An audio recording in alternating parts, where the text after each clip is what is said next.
Hello all. So today I'm going to explain a very good poem to his coy mistress, which is well written by our English author Andrew Marwell, and it was published posthumously in 1681.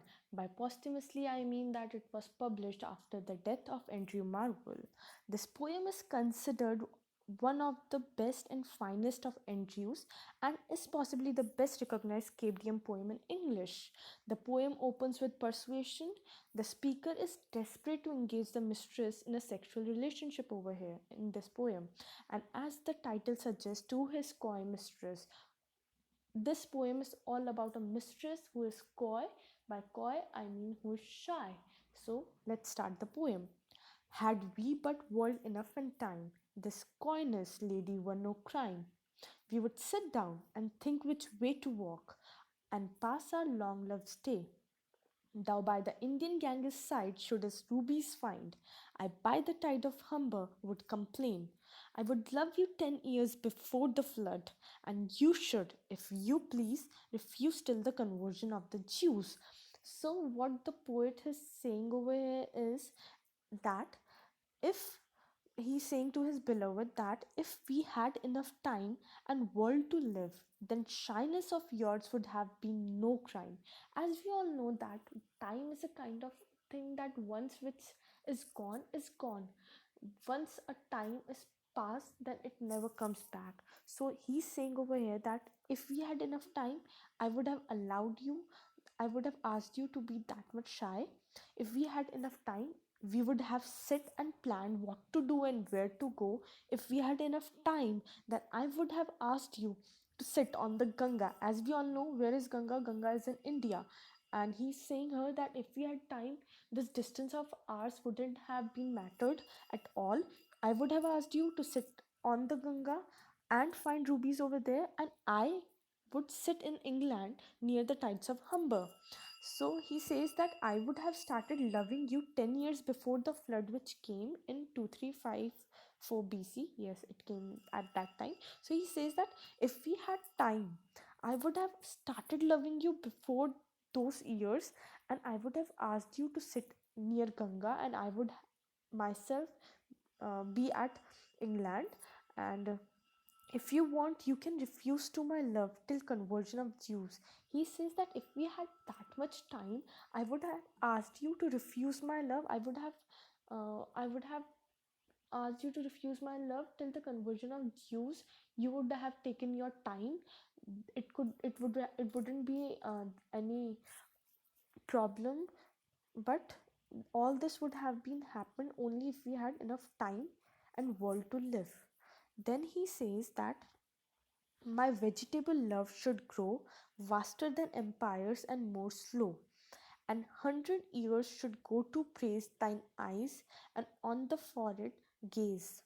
200 to adore each breast, but 30,000 to the rest, an age at least to every part, and the last age should show your heart. So, in these lines, what he's saying that if we had time, my love,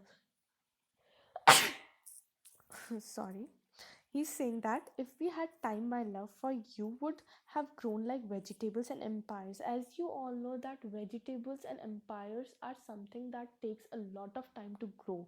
And he says that if we had time, I would have allowed you to grow like vegetables and empires. As they take time to grow, our love will grow slowly. But if we had time, I would have praised your eyes and stared your forehead for 100 years. If we had time, I would have spent 200 years to praise your breast and 30,000 years for the rest. So he says that all this would have happened. I would have given that much time. See, we all know that this is not possible. This is something which is not practical. You cannot praise someone for 200 years because that much life we don't have. So here what he's trying to say is he's trying to explain her that we don't have that much time. If we had time, then I would have praised each and every part of yours for so many years. But this is not something which is going to stay. We are not going to live that much. है He says that I would have loved your eyes and forehead. I would have gazed at them for 100 years. I would have praised your each breast for 200 years. And he says that I would have done everything this for that much time, and at least an age. He says that I would have spent at least an age to praise each and every part of yours, and at least, and the last age should show your heart, and the last age I would have kept for you, for your heart, because after that nothing would happen, nothing would be left. That would be the last time, that and that time will be on the doomsday. So all these things he's trying to say all in these lines, that if we had time. See, this is the problem, that we don't have time. As humans, we need to understand this, that time is very precious, and once it is gone, it is gone. Once you have left something you would have done at that time but you haven't done, then you cannot go back to that time and do it, and like do and recover all that's happened. So then let's move further. He says, for lady, you deserve this state, nor would I love at lower rate. But at my back I always hear time's winged chariot hurrying near, and yonder all before us lie deserts of vast eternity. So what he's saying over here, he says that but at my back what I always hear, that time is passing very quickly. And this is something which is very true, that time is passing very quickly, and in front of us there will be only memories left with us, because there is no time left, and we'll destroy, we'll die. As we all know that, see, this is something fact, that one day we all have to die, one day we all will destroy, है ना. And at my back, he says, at my back what I always hear, that time's winged chariot hurrying near. That means he's comparing time to a winged chariot that is hurrying near, that is running, and time is running, and yonder all before us lie deserts of vast eternity. Before that, we destroy, we time, time destroys, we die, and all is left is only memories and nothing else. Then he says that thy beauty shall no more be found, nor in the marble vault shall sound my echoing song. Then warmth shall try that long preserved virginity, and your quaint honor turn to dust, and into ashes all my lust. The grave's a fine and private place, but none, I think, do their embrace. So here, what Andrew is saying, that as time will pass, you will turn old, and all your beauty will be lost, and you will not be able to respond to my proposal or my song, cause you will be dead. He says that no one stays the way you are today. You are young, you will not be like this forever. The time will pass, you will turn old, and all your beauty will be lost, and that will be the time when you will not be able to respond to my proposal, to my song, because you will be dead. One day we all have to die, and if you think that you will wait for that day, that no, no, no, no, no, I'll not accept your proposal, or I'll not do something because of some reason, then make sure that you are sure about it, and make sure that you will not regret it later. The poet says that the virginity which you have preserved for so long will be destroyed and eaten by your own worms, and you will die, and your crafty honor or your crafty virginity will destroy. As he says that, where will you go with this virginity? I mean, if the virginity which you have preserved for so long, you have been waiting for, he don't know what, he says that this will be destroyed one day. The worms that obviously when we die, we in Christian rituals they bury you. So when they bury you, what happens after some years is worms eat you. So he says that those worm will eat your crafty virginity, and your crafty virginity, or your honor. By virginity, he says that it is the honor of that girl, and he says that that honor of yours will destroy one day anyhow. My quick passion and love for you will turn into ashes, because we'll die.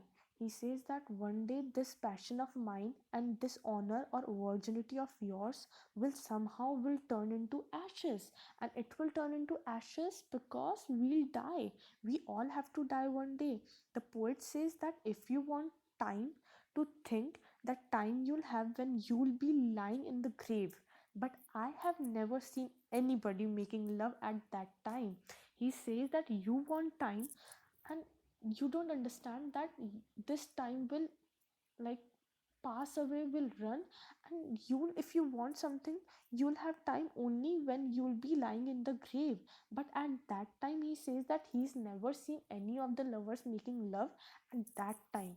When you are in grave, you can't make love, or you cannot like share your emotions or your whatever your love at that time. So do it before the time passes.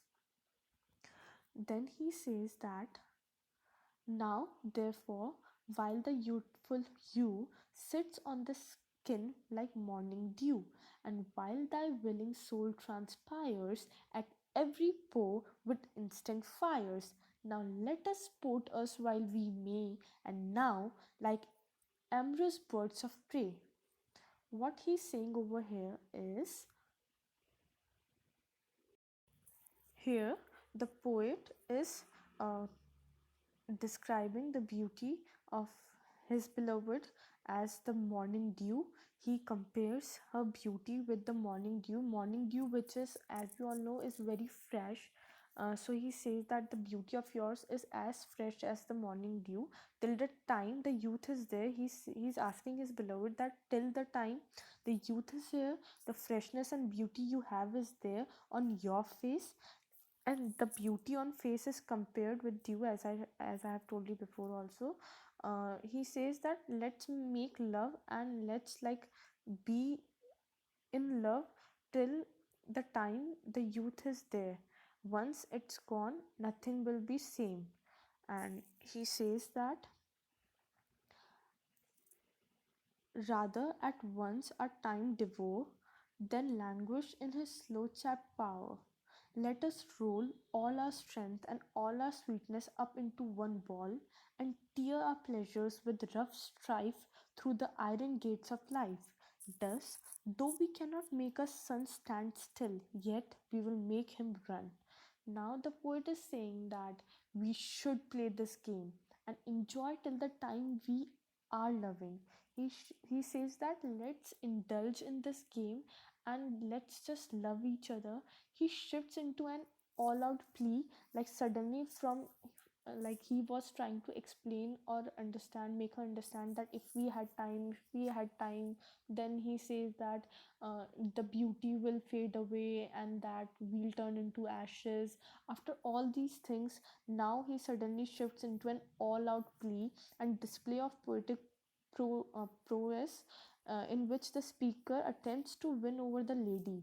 He's trying to win over the lady by his power of poetic prowess, uh, and he compares the lady's skin to a vibrant layer of morning dew that is animated by the fires of her soul, and encourages her to sport with him. So as we have read this, all it is about love, and how the poet is continuously trying to explain his beloved that if we had time, I would have praised beauty of yours, I would have allowed you to sit at Ganga, and I would have sit at England. He says that he tries to explain her that how the chariot of time is running, and how the time is running, and how the beauty of hers will no longer be with her. Once it is gone, it is gone, and that the virginity or the honor of her will somehow will be decaying one day, and the worms of her own um, grave will eat that dignity of hers, and that he has never seen two beloveds or two lovers making love after the death as in grave. He has never seen, not only he, that that's a fact that no one's going to make love once you are gone.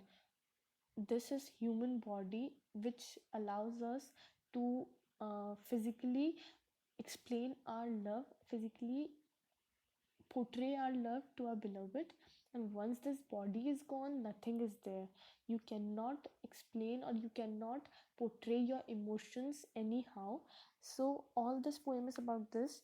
and it is a very good poem. I hope you all understand it, and if there's any kind of problem, you can ask me in the comment section, and I would love to explain you all any other poem. If you want me to, just write it down in the comment section. And thank you all, hope you liked it.